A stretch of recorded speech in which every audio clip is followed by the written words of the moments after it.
안녕하세요. 꽃교경제 아나운서 오수연입니다. 오늘은 미래전략부 강병규 박사와 함께하겠습니다. 박사님 안녕하세요. 네, 안녕하십니까. 가을이라 그런지 박사님 약간 쓸쓸한 느낌도 좀 드는데요. 무슨 일 있으신 거 아니죠?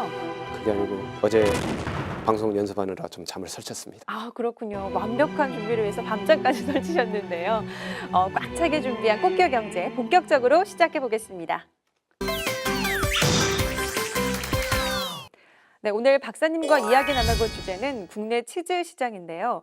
저도 치즈를 즐겨 먹곤 하는데 치즈가 언제 우리나라에 들어와서 자리 잡게 된 건가요? 우리나라에 치즈가 본격적으로 들어온 때는 6.25 전쟁 때라고 합니다. 미군 식량과 함께 등장한 치즈는 특유의 냄새와 정체를 알 수 없는 맛 때문에 처음에 인기가 없었다고 합니다. 이후 1967년 벨기에 출신의 디디에 세스테벤스 신부가 세스테벤스 신부요? 한국면 지정한 신부라면 아실까요? 아, 예. 그 지정한 신부가 전북 임실에 치즈 공장을 세우면서 국내에 치즈가 생산되기 시작했습니다. 뭐 남녀노소 불문하고 치즈가 정말 인기잖아요. 특히 매콤한 음식에 달짝지근한 치즈 얹어서 먹으면 정말 맛있는데 국내에서 소비되는 치즈 양이 어느 정도나 되나요? 2015년 기준 국내에서 소비되는 치즈량은 13만 3천 톤으로 전년 대비 12.7%가 증가했고 시장 규모는 2015년 3,244억 원으로 추정되고 있습니다. 국내에서 소비되는 치즈 중 80%가 자연 치즈고 나머지는 가공 치즈입니다. 1인당 치즈 소비량은 2.58kg로 매년 증가하고 있으며 식문화의 소과와 더불어 SNS를 통한 사진빨 효과를 톡톡히 보고 있다고 생각됩니다. 그렇군요. 길게 늘어지는 치즈 사진만 봐도 참 군침이 도는데요. 지금 방금 이제 자연 치즈와 가공 치즈 말씀하셨는데 그 외에도 치즈 종류가 많다고요? 네.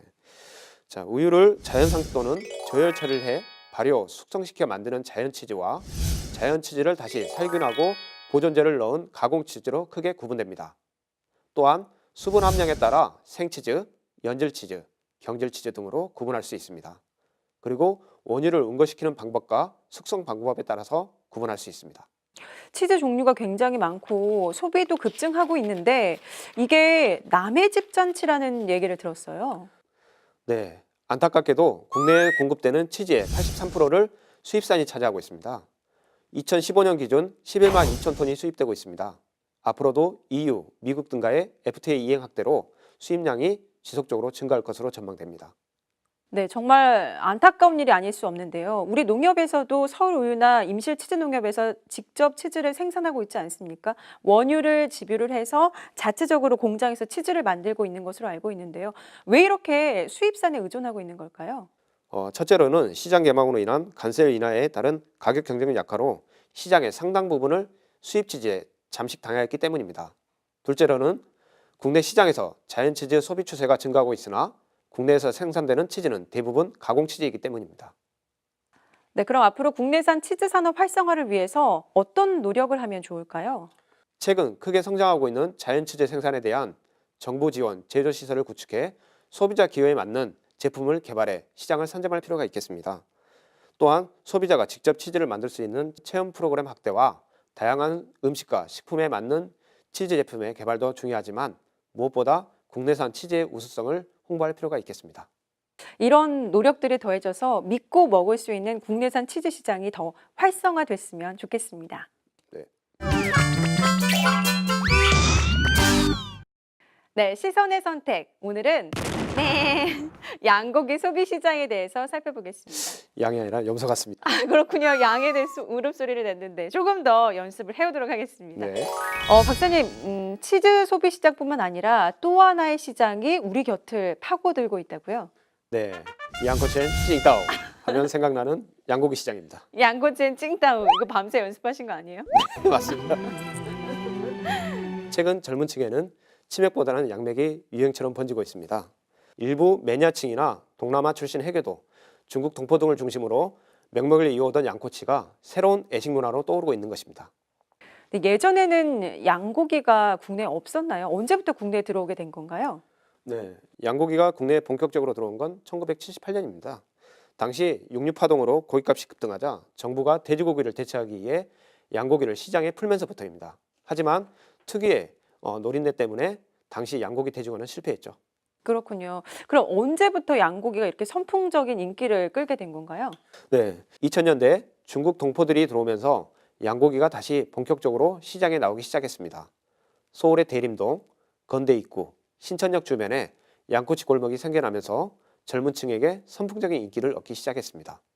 최근에는 차이나타운뿐만 아니라 대학가나 중국인 관광객이 몰리는 지역에 양꼬치나 양갈비 전문점이 증가하면서 젊은 층에만 국한된 게 아니라 대중적인 인기를 얻기 시작했습니다.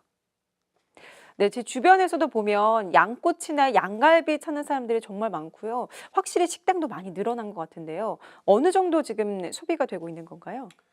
2013년 기준 1인당 양고기 섭취량은 대략 150g으로 나타나고 있습니다. 그리고 시중에 유통되고 있는 양고기는 대부분 수입산인데 2015년 기준 양고기 수입 물량은 9,260톤으로 2014년 대비 28.8%가 증가했습니다.